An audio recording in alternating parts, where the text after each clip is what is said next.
What's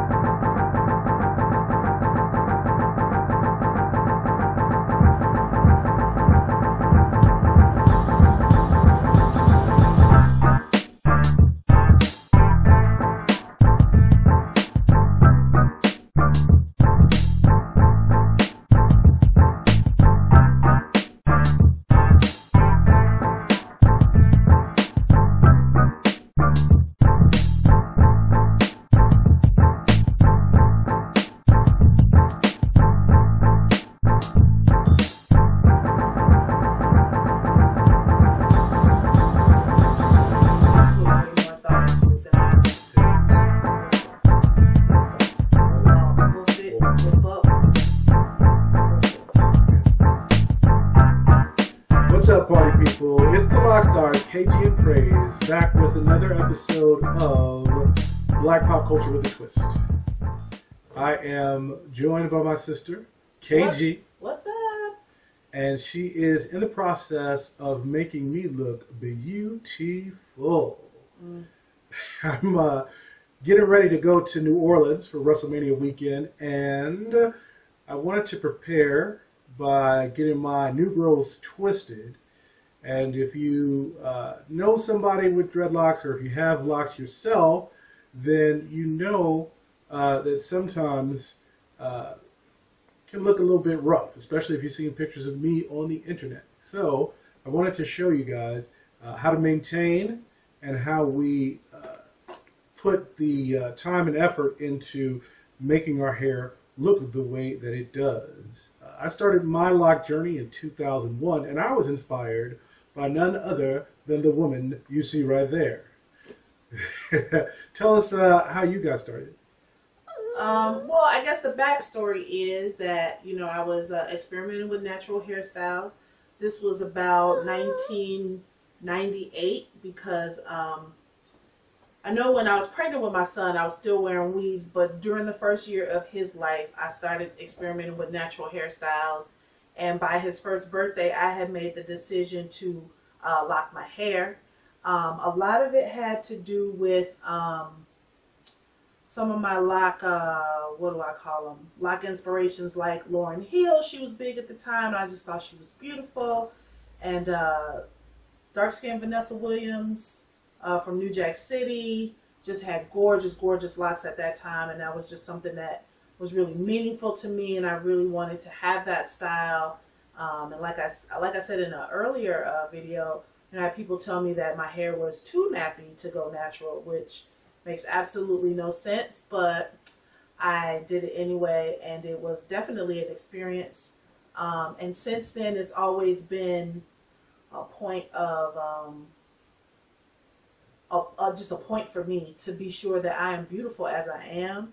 I don't need extra stuff in my hair to make me beautiful, and I thought that little girls needed to know that what they have is already beautiful.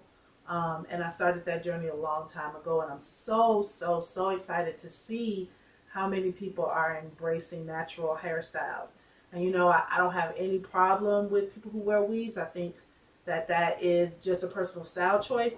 But when I love to see that sisters are going back and forth, and I also love to see that people are okay with just who they are, and I'm really excited. What was people's reaction when you first went natural?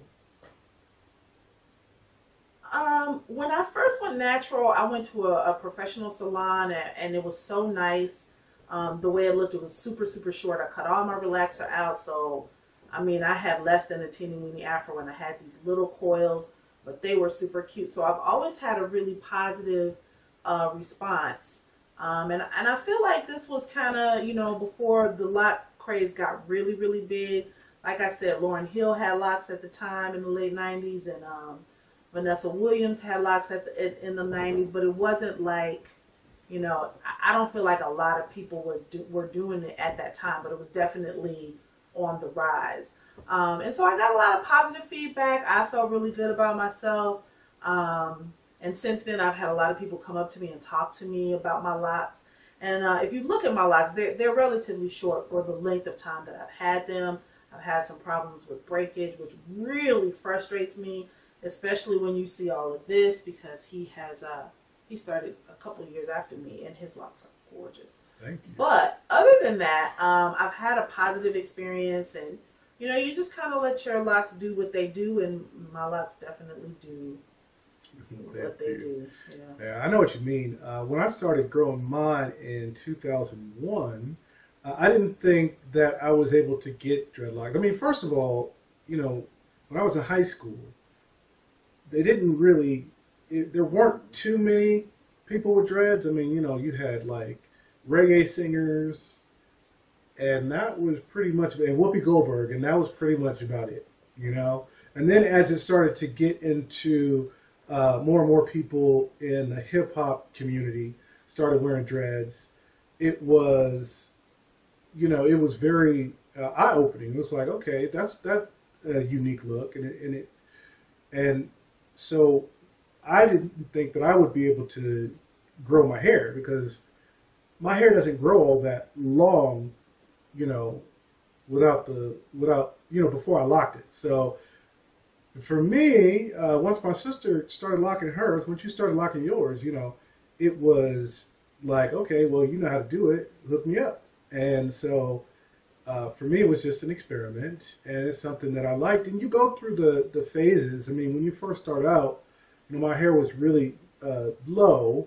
You know, it's funny. And then, because, you know, I've gone through the hair phases. I've been bald. I've had the short little fro. I've even dyed my hair on several occasions, you know, the whole Dennis Rodman Meteor Man thing. But I started with the locks, and they were little twists, and she was like, just keep at it, just keep them in, just, you know. And it was like, ugh. And I probably started once or twice before I finally stuck with it. And once I stuck with it, it just began to blossom. It just began to grow. And I love wearing locks. I love, you know, being able to get up and look in the mirror and do one of these and be ready to go. You know, I don't have to worry about sitting at the barber yeah, shop. sitting waiting in line at the barber shop, seeing if the dude is going to line you up the right way, trying to get the right, you know, I don't know what they do, part, design, whatever. You know, it's just, it locks. And it's me, and it's an expression of myself. I know people wear their hair natural, and I know people wear locks for many different reasons. Mine, I mean, I might be disappointing some people, are mostly cosmetic. There is no, you know. Like Rasta. Right. And people come up to me all the time. I was at an outreach event for my job, and so, you know, one of the, it was a veteran, because we were doing a service project for veterans, and he asked if I was a Rasta and all this, and if I knew the knowledge and everything. I said, I know some knowledge, but probably not the knowledge that you want me to know. So it's just, you know, the hair. I'm from Motown. It's yeah, it's like the hair. It speaks so much volumes because people look at you and they define you by it some ways. You know, it's just like, you know, people, they think that I just smoke weed, listen to reggae music, and I don't like reggae. You know, do all that, you know, stuff that's associated with it. But I don't smoke weed either. I just thought I'd clarify. And neither do I.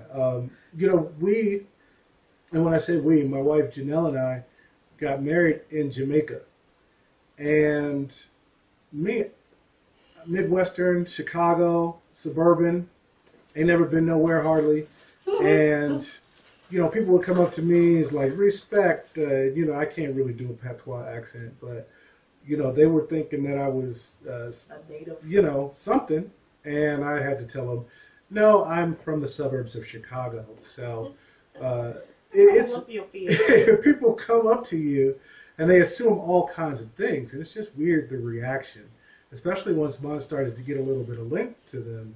You know, how people just come up, and some people want to touch your hair, some people want to, you know, smell it, just different things. What's the weird things that have happened to you? Oh, I tell these stories all the time because people, you're right, people always want to touch your hair. And a lot of times they don't ask permission. So they just come up and touch. I was at a basketball game once where I didn't know the people behind me, and all of a sudden they were touching my hair. I was interviewing a client for a social service program, and the client she didn't, she was deaf. So she was reading my lips and we were communicating in that way. And then all of a sudden she just reached out and touched my hair. And it startled me. And I, you know, being a professional, I didn't snap off, but I was taken aback, to say the least. And I knew it was out of curiosity. But still, it's really a personal violation when someone comes and touches you. If you saw, you know, one of your coworkers that all of a sudden got new implants, you would not touch them out of curiosity just to see, or at least I hope that you wouldn't. You might want to, but you would restrain yourself. You would restrain yourself. And I just, you know, I have never understood how people take the liberty to touch, you know, my hair without my permission, especially, you know, like if my sister-in-law, they come and touch my hair, it's not a big deal because we're family and we have that kind of relationship. But when strangers in the street just touch my hair, or when they say things like, oh, your hair looks like little worms. Really? Thanks. How is that ever a compliment? That was a compliment. I really appreciate hearing that. So yeah, so culturally it's very interesting when people kind of come at you sideways, not knowing what to say. But like I said, in general, my lock experience has been very positive. You mentioned about, you know, when it was short and it was doing its own thing. I remember those days, and I remember seeing other people with locks and like, how did you get it like that? And they always told me, and I passed this knowledge on to anyone who ever asked me, it's a process, and your locks are going to do what they're going to do. And so what happens is, you know, they start out short and then they get to that length and they won't lay down and they stand up straight and they stick out sideways and they're just finding themselves. And if you can get through that phase, you know, you just got to leave them alone. Don't tie them down. Don't wrestle with them. Just let them be. And eventually they will find their own energy and just relax and lay down and kind of do their own thing. So it's funny that you should mention that because that happens to everybody's locks. It's kind of like a rite of passage. And a lot of people who are, you know, just really concerned with length or, you know, cosmetics, they have a hard time with that stage. But once you get past it, like I said, once you get past it, it's all downhill from there. It's all easy peasy from there. Do you think that people look at you differently now because you have dreads? Like, have you ever thought about changing your hairstyle, like to get a different job or to work in a certain field? I've never, ever had a problem. I've never had anybody comment on my hair being unprofessional or inappropriate. I've always worked in social services, nonprofits with children or in schools. And I've never, ever had a problem. No one has ever mentioned to me that maybe, you know, this was holding me back. So I've never seen it as an issue. You know, I feel like my hair is relatively conservative because outside of the fact that it's locked, it just hangs. I don't do anything ostentatious with it. It just kind of is what it is. I've had numerous debates on whether locks are professional, you know, for corporate America.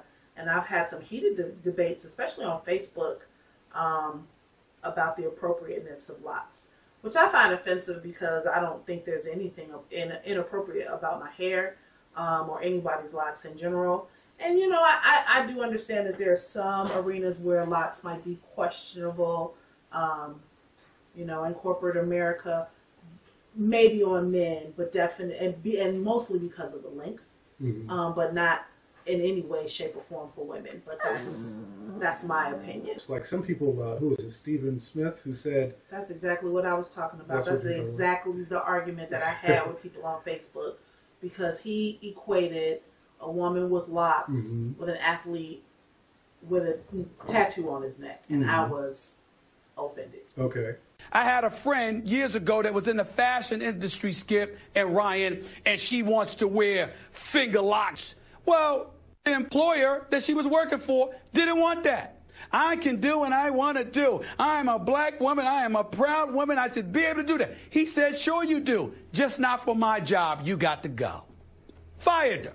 So you looking for work for 8 months because you want to roll up in there in finger locks. People have the right to sit there and say, we're not flowing with that kind of presentation to represent our brand. I interviewed for a job one time, and they weren't necessarily telling me that I had to get rid of my locks, but it had to be a certain length, which I guess maybe is understandable. However, there are corporations and companies that really frown upon you wearing natural hairstyles. Is that something, worth fighting for? Or, we just went through a recession, and I was unemployed for like 2 years. So it's like I really had, if I had gotten a job, might not have gotten a job. Maybe it was because of my hair. But, what would you have done? I mean, would you have changed your hairstyle for it? I probably would not. It depends, on what the paper was and what my options were. Certainly, if I felt that like that was my only option, then no, I don't think I would have a problem with doing it if I needed to feed my family. But in general, it's not that big of a priority. So it would just depend on how dire the situation is. Mm-hmm. Because, like right now, if I were, had a job and was looking for another job and they were like, no, you can't have locks here, then I would pass on that job because I'm good right now. Right. But, if I were in a situation where, look, I need to get some paper and I got to cut off my locks, it's only hair. And mm-hmm. so if I had to do that, that's what I would do. For me, people sometimes ask me, like, how do you wash your hair? How do you wash your hair? Oh, yeah, I've had that. And I get in the shower and I take a shampoo and I wash it. I scrub and I wash. Right. And so it's just, people, you say, it's only hair, but a lot of people think it's really, really important. And a lot of people have different opinions about that. Oh, and I get that. I mean, don't get me wrong. I said it's only hair, like I would cut my locks off tomorrow. And that's just not going to happen. I absolutely love my locks. I don't really recognize myself without my locks. Mm-hmm. I've considered cutting them so that I can, just have like natural hair, but I don't want to comb that all day, every day. So I'm keeping my locks. I just had someone asked me yesterday, so you have to cut all your hair off if you wanted to get rid of those? And I was like, yeah, and they were astounded, and I went through that whole thing again.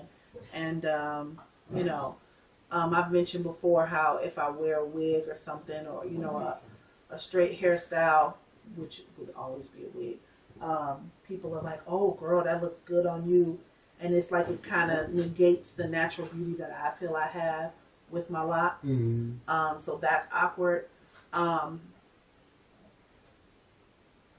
As far as people who are not black surprising me, I understand that they don't understand it.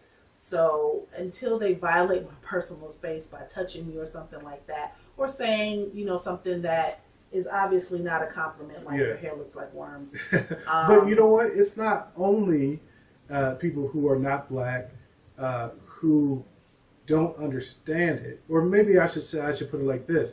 There are people who aren't black that don't understand it, but then there are white people, who think they do understand it. And if they've ever had dreadlocks or known somebody with it, it becomes an instant discussion topic. Or if they smoke a lot of weed, it becomes an instant discussion topic. And I'm like, dude, I don't smoke, never smoked. That's not me. And so, it's like people, by trying to break down walls, sometimes they build up even bigger walls. Yeah. Because they assume that because you wear your hair a certain way, that you're into certain things. Yeah, that you're into certain things or do different things. I was getting the mail the other day, and we have the mailboxes, and I walked up to the mailbox, and on my way back to the car, this black dude, he stopped and and usually when somebody, well, no, but usually when somebody stops you, they are either trying to sell you something or want you to give them some money or something like that. So I was getting my defenses up to be like, no, thanks, not today. And he was like, yeah, I thought you might like this. And then he starts pumping this reggae music.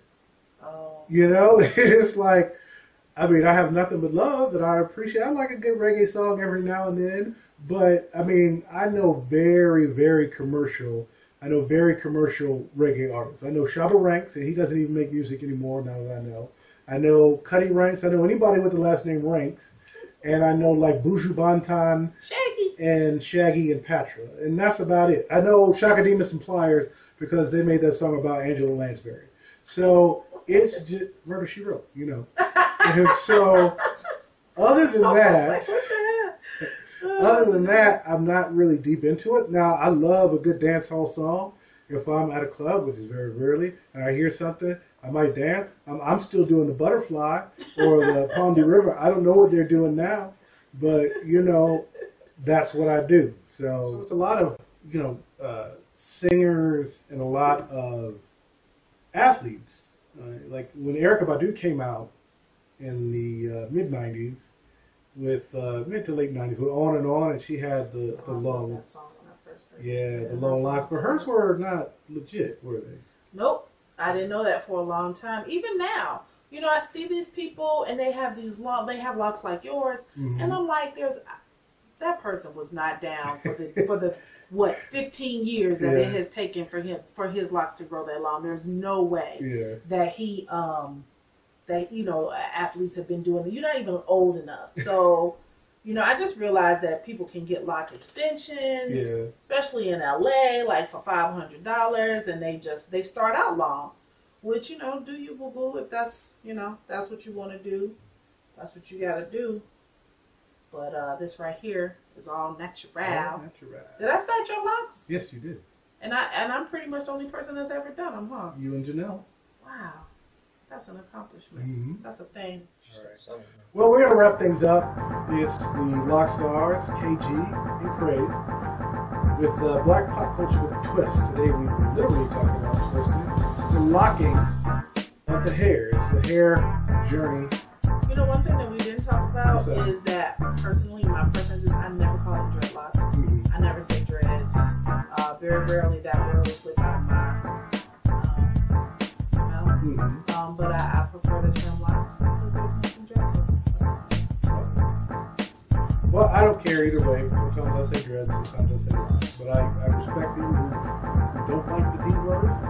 And for those of you who do like the D word, will, you know, I'll go, you know, I'll say it every now and then. So it's not a big deal to me. But that's it. Until next time, party people. Peace out. It's so cliche. Peace out. So, yeah, we like turn up. So. Just call me a German car because I'm out. That's how we get it. So, yeah.